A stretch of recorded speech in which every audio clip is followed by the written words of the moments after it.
ఏది అయినా ట్రై చెయ్యి ఆచి chicken masala. Andhra Pradesh liquor scam కేసులో ఆంధ్రప్రదేశ్ మాజీ మంత్రి కారుమూరి నాగేశ్వరరావును ఈడీ అధికారులు అరెస్ట్ చేశారు. హైదరాబాద్లోని కొండాపూర్లో ఆయనను అదుపులోకి తీసుకున్నారు ఈడీ అధికారులు. ఇక ఏపీఎస్ బీసీఎల్ మద్యం రవాణా టెండర్లలో జరిగిన అక్రమాలకు సంబంధించి మనీ లాండరింగ్ నిరోధక చట్టం కింద ఈ కేసు నమోదైంది. ఏపీసీఐడి ఎఫ్ఐఆర్ విజిలెన్స్ నివేదిక ఆధారంగా ఈడీ దర్యాప్తు ప్రారంభించింది. మద్యం రవాణా సబ్ కాంట్రాక్టర్లను ఇప్పించడంలో కారుమూరి నాగేశ్వరరావు తన ప్రభావాన్ని ఉపయోగించారని, ఈ అక్రమాల ద్వారా వచ్చిన నిధుల మళ్లింపులో ఆయన కుమారుడు సునీల్ కుమార్ కలిసి దాదాపు 15 కోట్ల రూపాయలు అందుకున్నారని ఈడీ ఆరోపిస్తోంది. కాగా ఈ కేసులో కారుమూరి నాగేశ్వరరావు దాఖలు చేసిన ముందస్తు బెయిల్ పిటిషన్ను ఆంధ్రప్రదేశ్ హైకోర్టుతో పాటు సుప్రీంకోర్టులు కూడా ఇప్పటికే తిరస్కరించాయి. ఇదే అంశానికి సంబంధించి మరింత సమాచారం మా కరెస్పాండెంట్ నాగేశ్వరరావు అందిస్తారు. నాగేశ్వరరావు. ఆంధ్రప్రదేశ్ రాష్ట్రంలో వైఎస్ఆర్సీపీ పార్టీకి ఒక పెద్ద షాక్ తగిలిందని అనుకోవాలి. ఏదైతే వైఎస్ఆర్సీపీ పార్టీకి చెందిన ప్రధాన మాజీ మంత్రి, వైఎస్ఆర్సీపీ ముఖ్య నేత కారుమూరి నాగేశ్వరరావుని అరెస్ట్ చేసిన పరిస్థితి నెలకొంది హైదరాబాద్ లోని. ముఖ్యంగా ఆంధ్రప్రదేశ్ లో గత వైఎస్ఆర్సీపీ ప్రభుత్వం హయాంలో ఉండగా మద్యం రవాణాకు సంబంధించి కాంట్రాక్టుల వ్యవహారం, ఏపీఎస్పీసీఎల్ మద్య రవాణా టెండర్లో అక్రమాలు, సబ్ కాంట్రాక్టుల ద్వారా డబ్బు మళ్లించారు, మనీ లాండరింగ్ జరిగిందని అనేక ఆరోపణలతో కారుమూరి నాగేశ్వరరావుకు సంబంధించి పలు ఆధారాలతో కేసు నమోదు చేసిన పరిస్థితి అయితే ఉంది పోలీసులు. అయితే ఈ నేపథ్యంలోనే తాజాగా వైఎస్ఆర్సీపీ నేత మాజీ మంత్రి కారుమూరి నాగేశ్వరరావును ఎన్ఫోర్స్మెంట్ డైరెక్టర్ అధికారులు ఈ రోజు అరెస్ట్ చేసే పరిస్థితి నెలకొంది. హైదరాబాద్ లోని కొండాపూర్ లో ఆయన అదుపులోకి తీసుకొని ఆ ఈడీ కార్యాలయానికి తరలించినట్లు కూడా తెలుస్తున్నట్టుంది. ఇప్పటికే ఈ కేసుకు సంబంధించి ఆ కారుమూరి కుమారుడు సునీల్ కుమార్ అరెస్ట్ అయ్యారు, రాజ్ కసిరెడ్డి అరెస్ట్ అయ్యారు, వాసుదేవరెడ్డి అరెస్ట్ అయ్యాడు. తదితరులపై ఇప్పటికే ఆ చర్యలు కూడా తీసుకున్న పరిస్థితి ఉంది. కేసు ఇంకా ముందుకు సాగుతున్న పరిస్థితి ఉంది. అయితే సుదర్శన్ అబ్స్ట్రక్షన్స్ కు సంబంధించిన కాంట్రాక్టులు ఇప్పించేందుకు సుమారు 28 కోట్ల ముడుపులు జరిగినట్లు కూడా దర్యాప్తు సంస్థ ఆరోపణలు ఉన్నాయి. ప్రభుత్వానికి సుమారు 193 కోట్ల నష్టం జరిగినట్లు అధికారులు తాజాగా చెబుతున్న పరిస్థితి అయితే ఉంది. ముఖ్యంగా ఆ కారుమూరి నాగేశ్వరరావుకు సంబంధించి ఆ వైఎస్ఆర్సీపీ పార్టీ అధికారంలో చాలా ముడుపులు జరిగాయంటూ వాటన్నిటికి కూడా కీలక సూత్రధారి పాత్రధారి అయ్యారని ఆరోపణలు కూడా ఉన్న పరిస్థితి అయితే ఉంది. ఈ నేపథ్యంలోనే గత కొద్ది రోజులుగా కూడా ఈడీ అధికారులు కారుమూరి నాగేశ్వరరావు కోసం కాపు కాసినట్లు కూడా తెలుస్తా ఉంది. నేడు అదుపులోకి తీసుకున్న పరిస్థితి అయితే నెలకొంది. ముఖ్యంగా ఈ యొక్క కేసుకు సంబంధించి నిధులు అక్రమాల ద్వారా వచ్చిన నిధులు మళ్లింపులో ఆయన కుమారుడు సునీల్ కుమార్ కలిసి దాదాపు 15 కోట్ల రూపాయలు అందుకున్నారని కూడా ఈడీ ఆరోపిస్తున్న పరిస్థితి. ఈ కేసులో కారుమూరి నాగేశ్వరరావు దాఖలు చేసిన ముందస్తు బెయిల్ పిటిషన్ ని ఆంధ్రప్రదేశ్ హైకోర్టుతో పాటు సుప్రీంకోర్టు కూడా తిరస్కరించిన పరిస్థితి ఉంది. అయితే ఈ యొక్క అరెస్టు రాజకీయంగా కూడా కీలకంగా మారిందనట్లో కూడా ఎటువంటి సందేహం లేదు. ఇది కేవలం రవాణా కాంట్రాక్ట్ అక్రమాల ఆరోపణలకే పరిమితం అవుతుందా, లేక వైసీపీ ప్రభుత్వంలోని మరింత మంది కీలక వ్యక్తుల వరకు కూడా ఈడీ దర్యాప్తు వెళ్తుందా అనేది ఇప్పుడు ప్రధాన నిలబడిన పరిస్థితి ఉంది.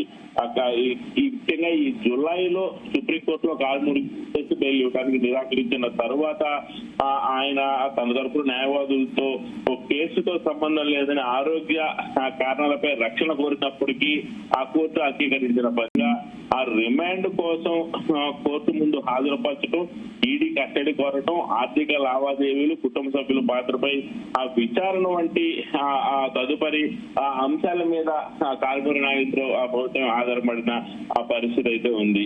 దాదాపు యొక్క కేసుకు సంబంధించి కూడా ప్రభుత్వానికి సుమారు 195 కోట్లు నష్టం జరిగినట్టు కొంతమేరకు ఆధారాలు ఈడీ అధికారులకు దొరికినట్లు కూడా చెప్తున్న పరిస్థితి అయితే నెలకొని ఉంది. శివ, అయితే మొత్తం ఈ వ్యవహారం మీద వైసీపీ ఏమైనా రెస్పాండ్ అయిందా ఇప్పటికే కారుమూరి అరెస్ట్ కు సంబంధించినటువంటి వ్యవహారంలో? అలాగే మొత్తం కేసు ఎక్కడి వరకు వెళ్ళేటటువంటి ఛాన్స్ కూడా ఉంది నాగేశ్వర్? ఈ కేసుకు సంబంధించి కూడా ఆంధ్రప్రదేశ్ రాష్ట్రంలో 2024 ఎన్నికల తర్వాత ఆ ఎన్డీఏ కూటమి అధికారంలోకి వచ్చిన తర్వాత వైఎస్ఆర్సీపీ పార్టీకి సంబంధించి కూడా ఈ యొక్క కేసుకు సంబంధించి కీలక ఆ వ్యక్తులు, ఆ ప్రధానమైన వైఎస్ఆర్సీపీ పార్టీకి సంబంధించిన ప్రధాన వ్యక్తులందరూ కూడా ఆ వరుస పెట్టి అరెస్ట్ అవుతున్న పరిస్థితి. ఎన్డీఏ కూటమి అధికారంలోకి వచ్చిన తర్వాత ఈ కేసును ప్రధానంగా ఆయుధంగా చేసుకున్న పరిస్థితి అయితే నెలకొంది. ఈ కేసుకు సంబంధించి ఆ ఒక్కొక్కటి ఆ దాదాపు ఒక్కొక్కటి ప్రతి ఒక్కరు కూడా ఈ అంశానికి సంబంధించి పూర్తిగా బయటికి తీసుకొస్తున్న పరిస్థితి ఉంది. అయితే కారుమూరి నాగేశ్వరరావు అరెస్టుపై వైసీపీ ఆ కేంద్రం కొత్త అధికారిక ప్రకటనకే ఏమీ చేసి లేదు. అయితే కానీ మద్య రవాణా టెండర్లు మనీ కేసులో అరెస్టు చేసిన విధానాన్ని తప్పుపడతా ఉన్నారు. ఇప్పటికే ఈ కేసుకు సంబంధించి ఆయన మీద ఎటువంటి ఆధారం లేకపోయినా, ఆయన మీద ఎటువంటి తప్పు లేకపోయినా ఆ ఎన్డీఏ కూటమి కావాలని ఆ కారుమూరి నాగేశ్వరరావుని, ఆయన కుమారుడు ఆ సునీల్ ని అరెస్టు చేశారని కూడా ఆ వైసీపీ గతంలో తీవ్రంగా స్పందించిన పరిస్థితి ఉంది. అయితే ఈ యొక్క కేసుకు సంబంధించి వచ్చే ప్రధాన వాదన ఈడీని రాజకీయ కక్ష సాధించే చర్యలకు వైఎస్ఆర్సీపీ ఎన్డీఏ కూటమి వాడుకుంటున్నట్టు కూడా వైఎస్ఆర్సీపీ పార్టీ ఆరోపిస్తున్న పరిస్థితి ఉంది. మద్యం టెండర్ల కేసులో కారుమూరి పాత్రపై వచ్చిన ఆరోపణలను ఆ కోర్టులో ఎదుర్కొంటామని ఇప్పటికే ఆ వైఎస్ఆర్సీపీ పార్టీకి సంబంధించిన ప్రధాన కార్యాలయం గతంలో చెప్పినప్పటికీ ఇప్పుడు మరొకసారి చెప్పే అవకాశం ఉంది. అయితే చంద్రబాబు ప్రభుత్వం ఆ ప్రతిపక్ష నేతలను లక్ష్యంగా చేసుకుంటున్నారనే ఆ రాజకీయ విమర్శ చేస్తున్న పరిస్థితి అయితే ఉంది. కూటమి అయితే ఈ యొక్క కేసులో సుప్రీంకోర్టులో గతంలో కస్టేడియల్ దర్యాప్తు అవసరమని, ప్రాథమిక ఆధారాలు ఉన్నాయని పేర్కొన్న ఆ విషయం ఆ వైఎస్ఆర్సీపీకి కొంత ఇబ్బందికర అంశం అని చెప్పుకోవచ్చు. ఈ యొక్క అంశంపై వైఎస్ఆర్సీపీ పార్టీ ప్రతి రోజు కూడా ప్రతి నెల కూడా ఈ కేసుకు సంబంధించి ఎన్డీఏ కూటమి అధికారంలోకి వచ్చిన తర్వాత ఇప్పటికు కూడా ఈ కేసు మీద ఆరోపణలు ఎదుర్కొంటున్న పరిస్థితి. ఇప్పుడు కూడా ఈ కేసుకు సంబంధించిన అంశాల మీద వ్యక్తులు అరెస్ట్ అవుతున్న పరిస్థితి. ఇప్పటికి కూడా ఈ కేసుకు సంబంధించి వందల కోట్ల రూపాయలు మనీ లాండరింగ్ జరిగిన విధానం, అయితే కొంతమేరకు చట్టంలో జరిగిన విధానం, కొంతమేరకు డిక్లరీకి ఇచ్చిన విధానం, కొంతమేరకు ఆర్థిక లావాదేవీలకు సంబంధించింది మొత్తం కూడా ప్రతిదీ తప్పని ఆ ప్రభుత్వం ఆరోపిస్తున్న పరిస్థితి. అది నిజమని వైఎస్ఆర్సీపీ ఆరోపిస్తున్న పరిస్థితి. అయితే ఈ కేసుకు సంబంధించి ప్రధానంగా ఏం జరుగుతుందా, మరికొన్ని ప్రధాన ఆరోపితులు, మరికొంత ముఖ్యమైన నేతలు అరెస్టు ఉంటుందా అంటే ఖచ్చితంగా అవుననే సంకేతాలు పరిస్థితి అయితే ఉంది. Right, okay, thank you.